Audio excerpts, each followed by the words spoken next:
창세기 14장에는 좀 몇 가지 특징들이 있습니다. 첫째로 성경 최초의 전쟁 기록이 이렇게 기록되어 있습니다. 전쟁 기록입니다. 제가 그 신학대학원에서 구약을 공부를 할 때 제가 이 질문을 한번 한 적이 있었는데, 최초의 남북전쟁이라고 할 때 교수님이 무슨 남북전쟁이냐고, 그런데 이 동서전쟁이지 남북전쟁 아니다. 제가 근데 성경 책들을 보면 다 남북전쟁으로 이렇게 나오고 있습니다. 하여튼 성경 최초의 전쟁 기록이 기록되어 있고, 성경 최후의 전쟁 기록은 요한계시록 19장 17절에서 21절에 나오는 그 아마겟돈 전쟁이 성경 마지막 전쟁입니다. 이 세상 역사는 평화 중에 전쟁이 있는지 아니면 전쟁 중에 평화가 있는지 알 수가 없다. 누군가 그런 말을 했죠. 이 세상은 전쟁이 있습니다. 무서운 죄의 그런 자식들입니다. 두 번째로 이 14장에 나온 두 번째 특징은 아브라함이 군사적 행위를 했다는 그 최초의 기록이 있습니다. 14장에 나옵니다. 아브라함이 사병을 기르고 있었어요. 318명이나 사병을 기르고 있었습니다. 아브라함이 얼마나 재산이 많은지 알만하죠. 성경 최초로 기록된 아브라함의 군사적 행위, 그리고 전쟁에 참여를 합니다. 그리고 또 한 가지 특징은 이 12절 나올 때까지 아브라함 이야기는 없다는 사실입니다. 아브라함 얘기는 안 나와요. 전쟁 얘기만 나옵니다. 그리고 이 14장에는 이 16절 멜기세덱에 대한 그런 기사가 이렇게 나오고 있습니다. 멜기세덱이 나오는데 히브리서 그 6장에 보면은 바로 이 멜기세덱이 아비도 없고 족보도 없고 시작도 없고 끝도 없는 영원한 그 제사장 직분을 상징을 한다. 바로 예수 그리스도의 제사장 직분의 상징이다. 이렇게 가르치고 있습니다. 이 제사장은 원래 무슨 지파입니까? 레위 지파죠. 예수님은 무슨 지파에서 태어나셨어요? 유다 지파죠. 제사장이 아니잖아요. 그러면 그 제사장의 그 원리를 어디서 찾아볼까요? 바로 이 멜기세덱에서 찾습니다. 그래서 히브리서 5장에 보면은 너희들이 참 아무리 배워도 이해하지 못할 것이다. 어린아이와 같이 돼가지고 더 깊은 진리를 이해하지 못할 것이다. 그런 말씀 나오는데, 신학교에서 강의를 할 때 그런 것을 느껴봤어요. 뭘 느꼈느냐면요. 진리를 가르치면은 다 좋아하는데, 순복음교회 출신들, 순복음교회 전도사들은 전혀 귀에 안 들어오는 거야. 저런 소리 왜 하냐고 듣기 싫다고. 삼박자 축복 그런 소리를 해야 귀에 들어온 것 같더라고요. 그래서 히브리서 5장에 나온 대로 이 깊은 진리의 말씀을 이해할 수 없게 됐구나. 귀가 어린아이 수준에 불과하구나. 삼박자 축복밖에 모르는구나. 그런 것을 제가 혼자 느껴봤어요. 그리고 이 멜기세덱은 아비도 없고 족보도 없고 그런데 앞으로 나올 것입니다. 그런데 우리 예수님이 그런 분이 영원하신 분이죠. 영원한 제사장. 이 시편 110편에도 나오고 앞으로 살펴보겠습니다. 이런 몇 가지 특징이 나옵니다. 근데 이 14장에 구속사적인 의미가 있습니다. 이 구속사적인 의미가 뭐냐면, 첫째는 아브라함이 가나안 땅의 실질적인 지배자로 등장한다 하는 사실입니다. 그때 전쟁이 벌어졌는데 몇 나라 전쟁이 벌어졌을까요? 9절 한번 보실까요? 9절에 그 다섯 왕이 나가 그롤라오멜과 고이망 디달과 스나라 아무라벨과 벨라사람 아리오 네 왕과 교전하였더라. 이 1절 2절로도 쭉 이름이 나오는데, 이 4개국 동맹국하고 5개국 연합군이 싸워요. 그런데 5개국이 패전을 하죠. 그돌라오멜이 큰 권력을 가지고 있었던가 봐요. 그돌라 섬기다가 배신했기 때문에 이렇게 전쟁이 시작됐던 것입니다. 거기에 사해바다에 지금 로시 있는 쪽에는 또 역청골짜기가 뭘까요? 역청골짜기에 늪에 빠져가지고 군사들이 다 죽어서 패전을 했다 그래요. 그 석유가 나오지 않아요. 그쪽에 석유가 나오면 다 증발하고, 그 나머지 증발하고 나머지가 뭐죠? 석유가 증발하고 나머지가 뭐예요? 아스팔트 포장하는 거. 그 시커먼 거 나오죠? 빛이. 그 골짜기를 말하는 것 같아요. 그런데 빠졌다. 군사들이 빠져서 전쟁할 수 없어 패전을 했다. 그런 얘기인 것입니다. 근데 이 중요한 것은 오늘 본문 말씀에 롯이 사로잡혀갔다. 그리고 재산까지 모두 다 약탈을 당했다 하는 그런 사실입니다. 롯이 사로잡혀갔다. 오늘 롯에 대한 이 이야기만 하고 마치겠습니다. 롯이 왜 사로잡혀가게 되었던가? 첫째는 롯은 그 욕심 앞에서 그 윤리적인 면을 도외시했다 하는 점입니다. 13절, 8절, 9절 한번 보시겠어요? 우리 13장 앞장 8절, 9절에 보면은 한번 공독해 보시겠어요? 아브라함이 보시기에 우리는 한 권율이라 서로 다투게 말자. 내 앞에 온 땅이 있지 아니하랴. 나를 떠나라. 내가 좌하면 나는 우하고 내가 우하면 나는 좌하리라. 그때 법이 그 자기 작은아버지죠. 작은아버지가 이렇게 말하는 소리를 듣고 삼촌 혹은 작은아버지 그렇지 않습니다. 작은아버지께서 먼저 선택하십시오. 그리고 나머지 제가 이렇게 차지하겠습니다. 이렇게 하지 않고 그 말 떨어지자마자 옳다 됐구나 하고 냉큼 그냥 소돔과 고모라 땅 어디가 목초지가 좋은가 보자 그것만 보고 소돔과 고모라 땅을 선택을 했다는 사실입니다. 그 땅은 목초지는 부성할지 몰라도 하나님의 지향이 거기 깃들어 있는 그런 땅이었어요. 또 키스도 읽어보니까 그런 말씀했어요. 욥기 28장 5절에 지면은 식물을 내나 지하는 불로 뒤집는 것 같고 지면은 식물을 내지만 지하는 불로 뒤집는 것 같고 꼭 일본 땅 얘기하는 것 같지 않아요. 지면은 이렇게 농사도 잘 되고 식물을 내고 풍성해 보이지만 거기 속에 지향이 들었다. 물론 소돔과 고모라는 지하에서 불이 쏟아나는 게 아니고 하늘에서 불과 유황이 쏟아졌죠. 앞으로 우리가 참고해 보겠어요. 어쨌든 거기는 하나님의 지향이 있는 땅이었어요. 그 땅을 냉큼 선택을 했습니다. 그래서 욥은 첫째로, 롯은 첫째로 이렇게 도덕심이 없었다 하는 점을 말씀드리고 싶어요. 우리나라만 해도 장유유소란 말이 있죠. 장유유소가 뭡니까? 장유유소가 뭐예요? 서준이 배웠어? 어른과 아이는 순서가 있다. 찬물도 뭐가 있다고? 찬물도 위아래가 있다. 누가 먼저 먹어요? 찬물. 또 누가 먼저 먹어야 돼요? 어른이 먼저 마셔야지, 그죠?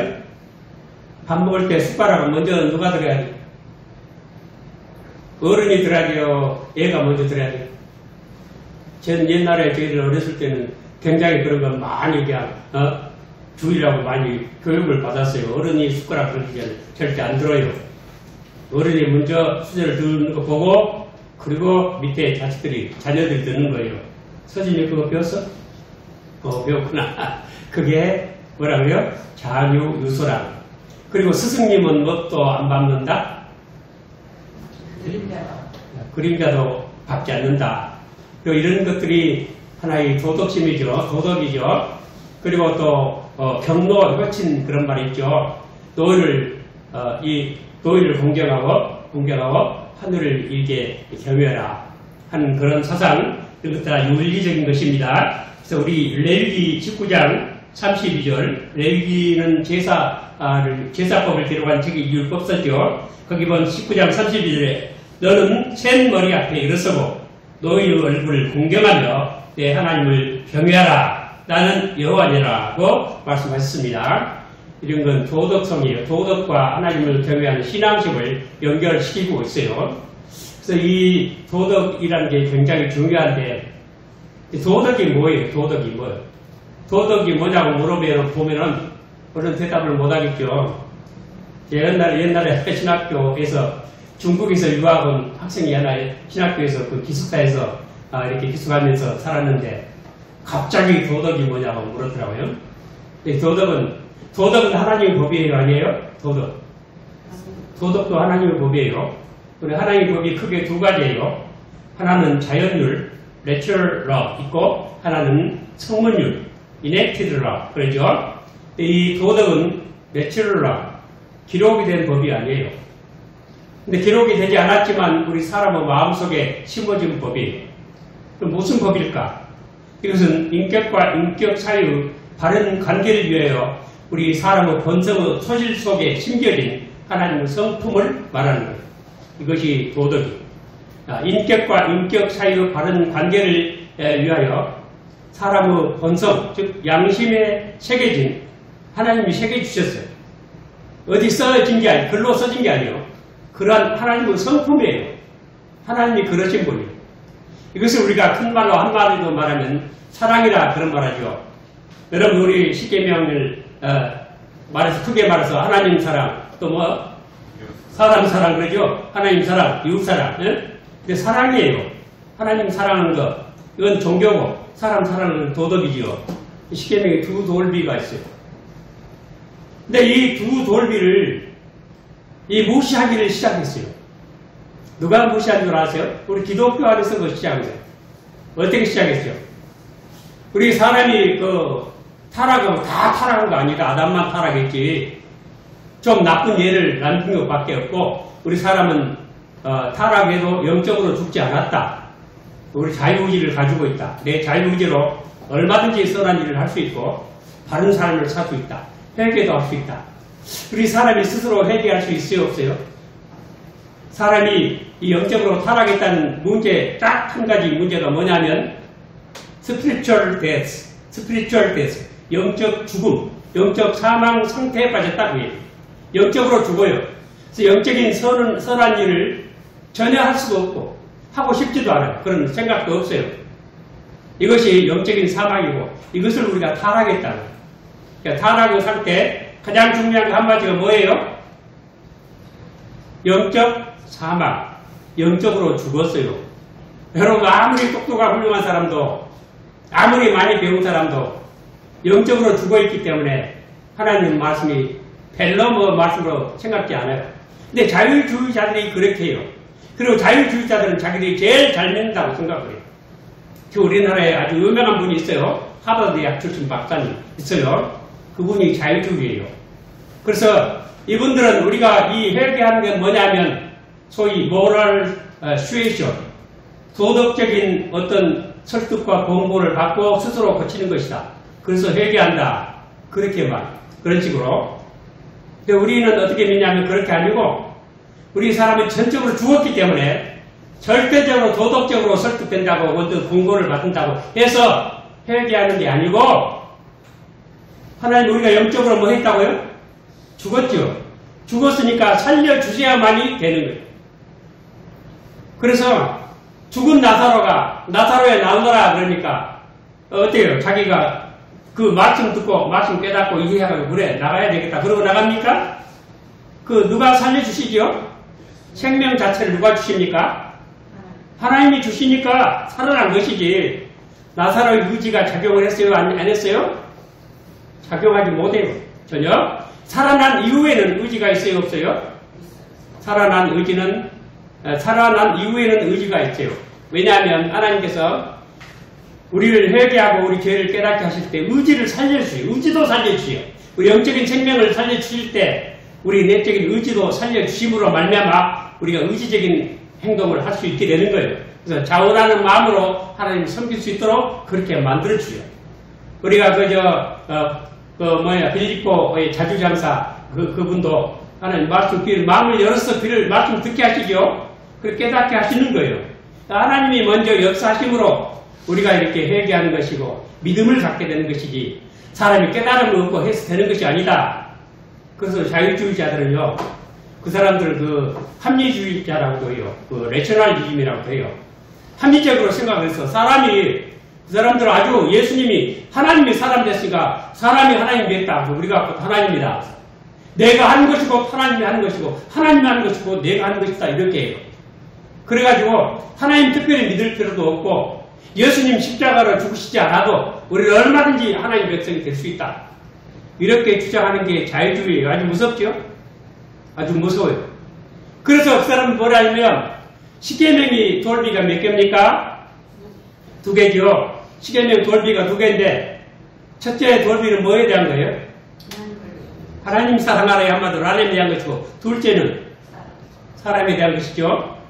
그러니까 하나님 사랑하라 하는 그 첫째 돌비 필요 없다. 둘째 돌비가 곧 하나님인 거예요. 그러므로 말미암아 첫째 돌비 필요 없고 성경도 다 필요 없고 산삼설계만 있으면 된다.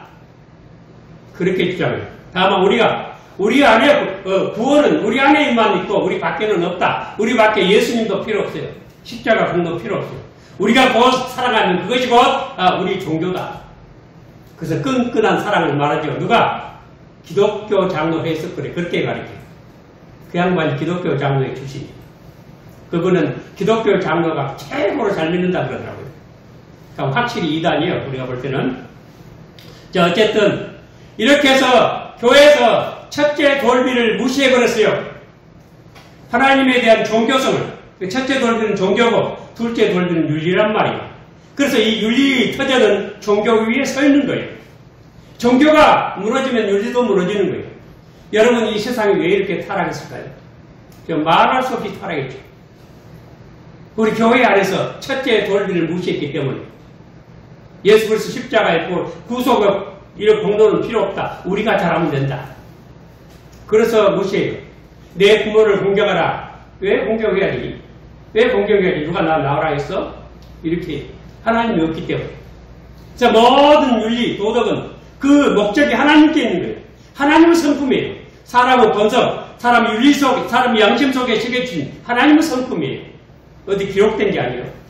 그래서 로마서 2장에 보면 모든 이방인들은 양심의 판단을 따라서 판단받는다고 했잖아요.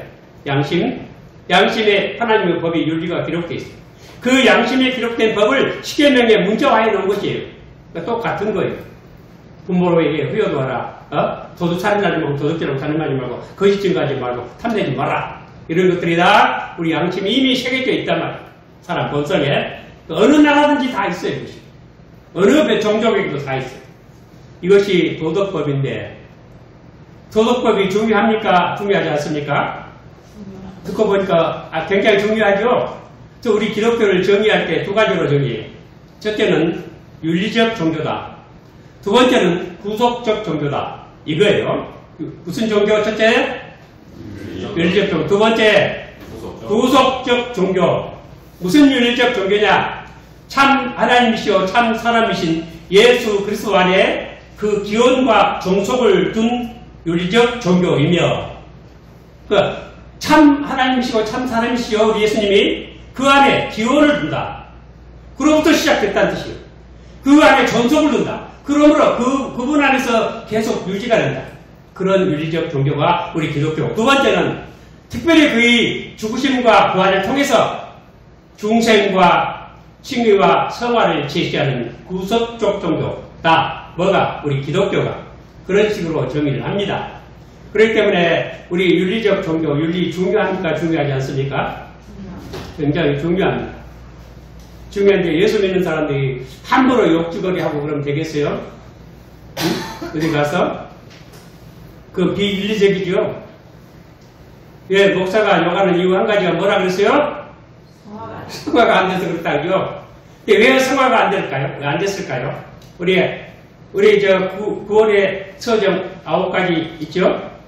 첫째, 소명, 중생, 회개, 신앙, 칭의, 양자, 그리고 성화, 견인, 영화. 그런데 이것은 논리적인 순서지 시간적 순서가 아니다. 그 말은 무슨 말이냐면 이 모든 것들이 같이 일어난다는 뜻이에요.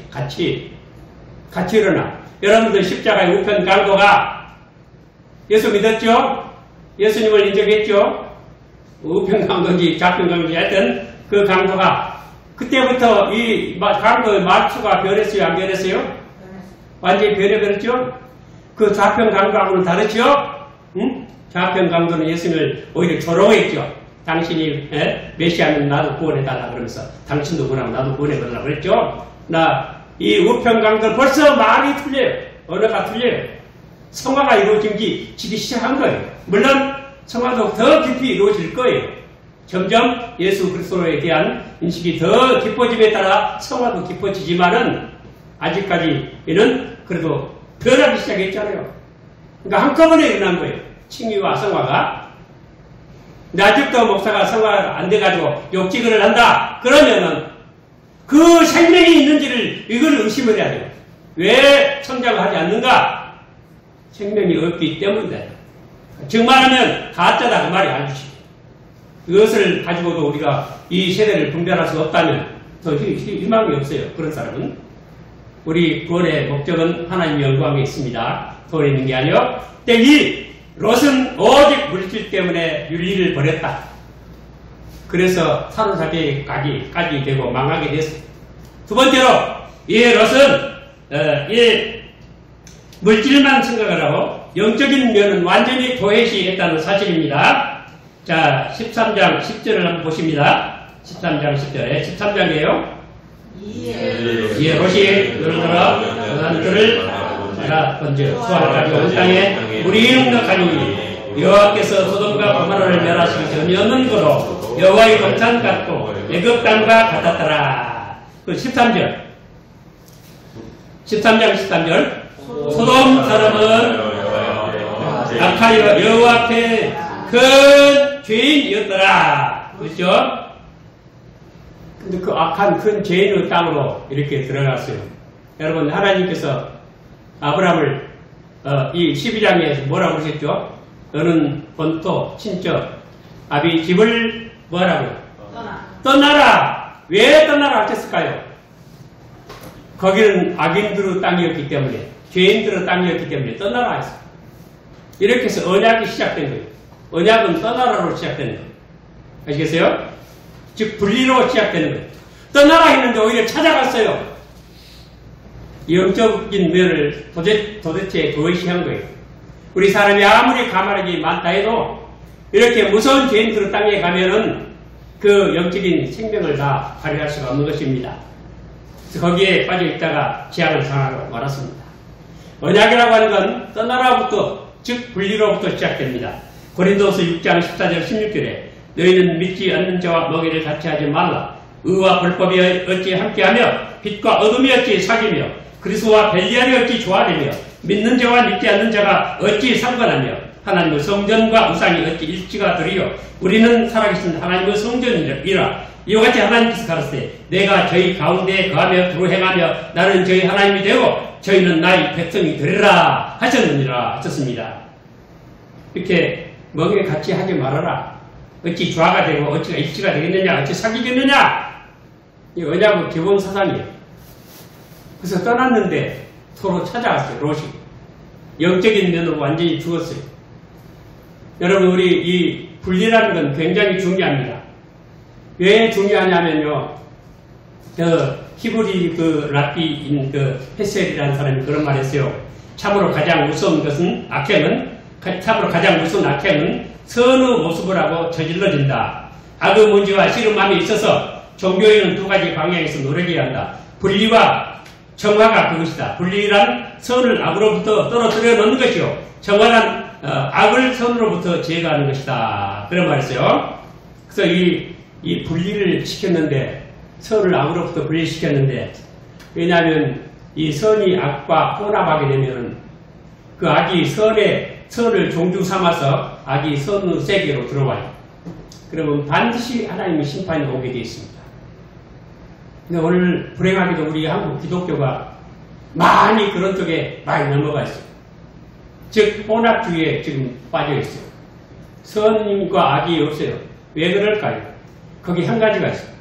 그것은 세상 모든 세계 모든 사람이 유일신이라고 하는 만모니즘에 빠져서 그러는 거예요. 만모니즘.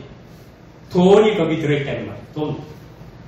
응? 돈과 하나님을 겸하여 쓸 수 없다고 했는데, 오늘 아침에 저희 부부끼리 광화문 집회 갈 걸 그랬다 그런 소리 해가지고 웃었어요.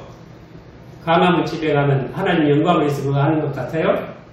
거기 굉장한 돈 얘기 많이 하죠. 뭐 들어라, 전화도 어디 하고, 인터넷도 어디 하고, 뭐 카드도 어떻게 쓰고, 그럼 뭐 어떻게 돈 어떻게 주겠다. 돈의 유혹이 굉장히 많고, 돈을 줘가지고 돈 때문에 그래 하는 것 같아요. 돈이 떨어지니까 그 세력이 쇠해졌다 그러는데, 어쨌든 이 혼합주의에 빠지면은요, 선이고 진실이고 진리고 정이고 이런 거 없어요. 그냥 어떻게 하든지 이 물질적으로 이익만 많이 얻으면 그만이다. 그런 생각이 지배하게 되어 있습니다. 그래서 이 혼합주의가 무서워요. 그리고 거기에서 악이 나오는데, 악을 행할 때, 여러분, 우리나라 한국 기독교에서 공산주의가 나쁘다. 그 말은 맞아요. 공산주의 나쁜데. 근데 뭐가 문제냐면요. 공산주의가 아는 사람을 다 공산주의로 몰아붙여버려요. 그것은 큰 죄예요. 공산주의가 나쁘다. 그 말 나도 100% 동의해요. 근데 공산주의 아닌 사람을 공산주의를 하는 것, 이것은 하나님 앞에 벌받을 죄예요. 멀쩡한 애국자를 공산주의자로 만들어버려요. 그런 죄를 짓고 있는 거예요. 아무 근거도 없이. 그런 이념몰이를 해가지고 그렇게 공산주의가 나쁘다 하는 그런 그 선을 이렇게 내세워가지고 악을 저질러요. 그래서 이게 가장 무서운 것이에요. 이것이 혼합주의라고, 이 혼합주의는 물질 문제 때문에 그렇게 되는 거예요. 그래서 지금 롯이 이런 혼합주의에 거기 깊이 빠져들어갔다가 드디어 이렇게 전쟁 포로가 되고, 그리고 재산과 재물까지 다 이렇게 노랗기를 당하고 말았던 것입니다. 우리나라는 그런 일이 없기를 바랍니다. 우리는 그런 데 넘어가지 않기를 바랍니다. 여러분, 오늘 설교가 더 길게 할 필요 없겠죠. 우리는 가장 도덕적인 사람이 되시기를 바랍니다. 아멘 하는 사람 하나 없네. 우리는 다 도덕적인 사람이 되시기 바랍니다. 그것이 그릇은 첫 번째 해야 할 일이에요. 세상할 때. 소금과 빛이에요. 비인륜적인 사람이 되면 안 돼요. 말투부터 똑바로 하고, 역지거리 입에 담지 말고, 어른들 공격을 할 줄 알고, 집에서 밥 먹을 때 숟가락질 하는 것부터, 그것부터 똑바로 하란 말이에요. 예수 믿는 사람이. 두 번째로, 영적인 면. 하나님의 언약 사람이라는 거. 절대적으로 악에는 분리되어야 한다는 거. 혼합주의에 빠지면 안 된다는 거. 오늘 이 점 명심하시고, 롯과 같이 불행한 일을 당하는 사람이 한 분도 없으시기를 오늘 주님 이름으로 축원을 드립니다.